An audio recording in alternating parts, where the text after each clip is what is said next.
How can you consistently and increasingly save your money? In this video, I give you 10 tips for saving effectively. Coming up.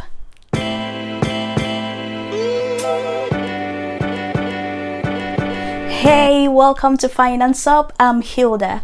On this channel, I share with you tips for managing, saving, and multiplying your money. So if you're new here, consider subscribing.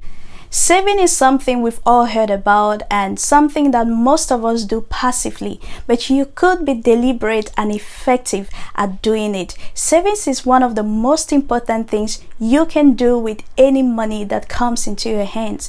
It is actually taking with you the money that is in your hands now into the future in order to meet goals that are important to you. So let's go straight into the 10 tips of saving effectively. Tip number 1, have a goal. Why do you want to save? Are you saving to invest? Are you saving to pay for your tuition? Are you saving to have an emergency fund?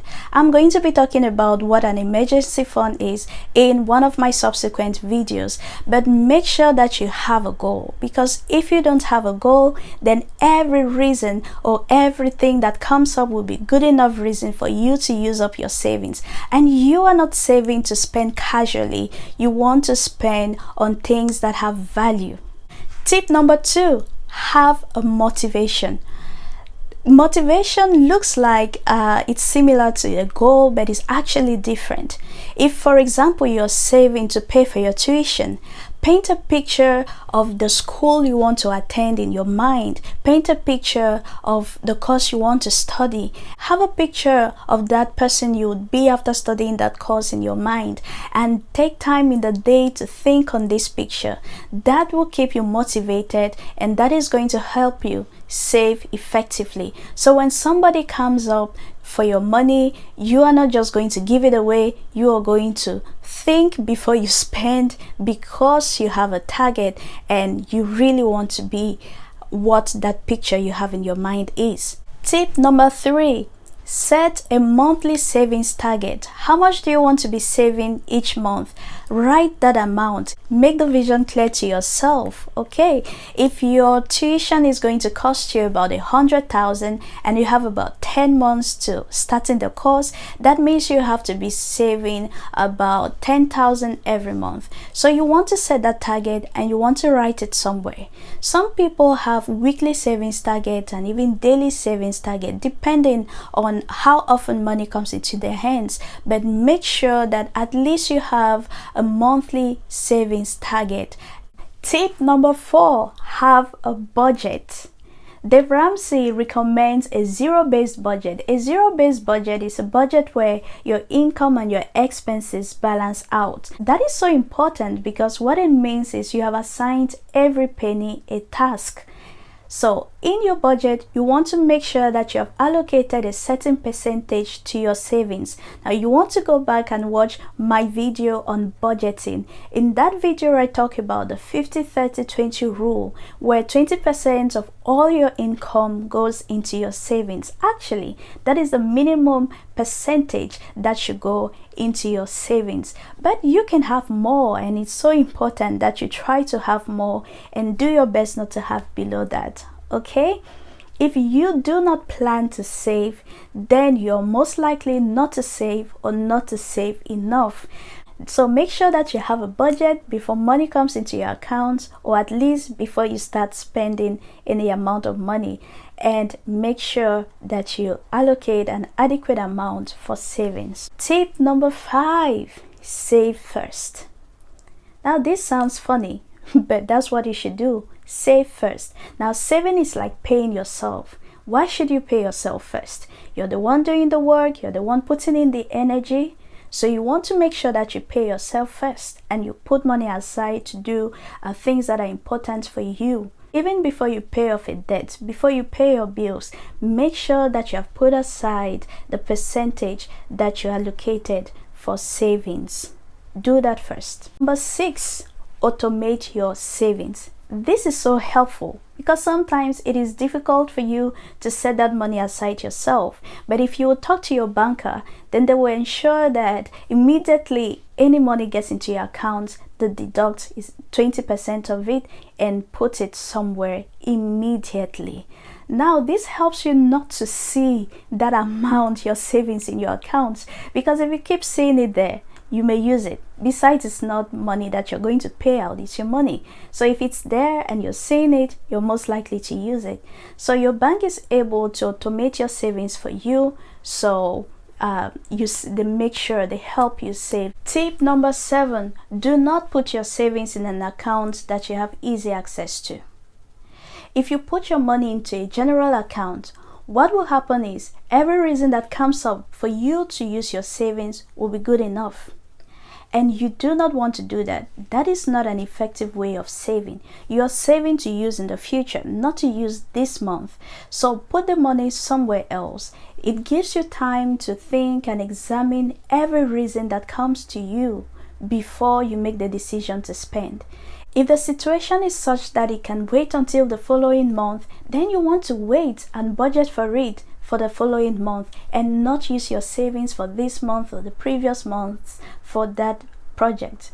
That birthday that suddenly comes up will not cause you to go take some money out of your savings to buy me a new shoe or a new dress as a birthday gift. No, that is not how you spend. You shouldn't be spending for that from your savings. You should be spending for that from your good to have category of your budget and not from your savings. Savings are for more significant things in the future. Savings are for emergencies, not for good to haves. Okay, so put your money somewhere where you actually will need permission from somebody else to touch it. Some people may only have access to their savings 4 times in a year, 2 times in a year, or even once in a year, and these are effective savers. They don't just spend money anyhow, and that is what you should be doing with your own savings as well. Tip number 8, make friends with people that have similar goals. These days you will be amazed at the number of people your age or even younger that are careful and diligent about saving. They are everywhere, but then you have to look out for them and make sure they're in your circle.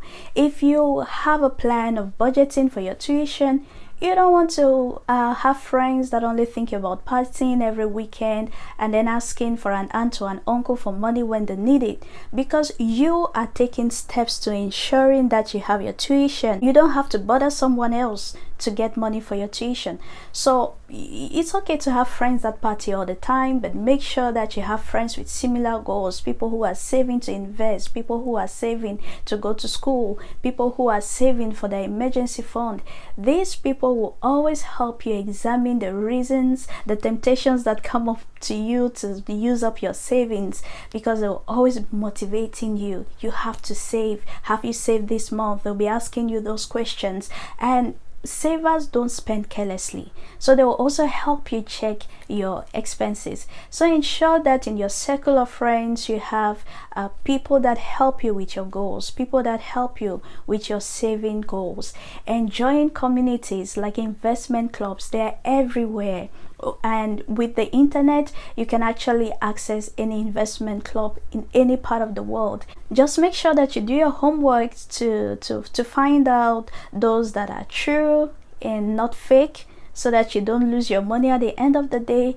But it's a good thing to join investment clubs, to join communities of people that have similar financial goals with you.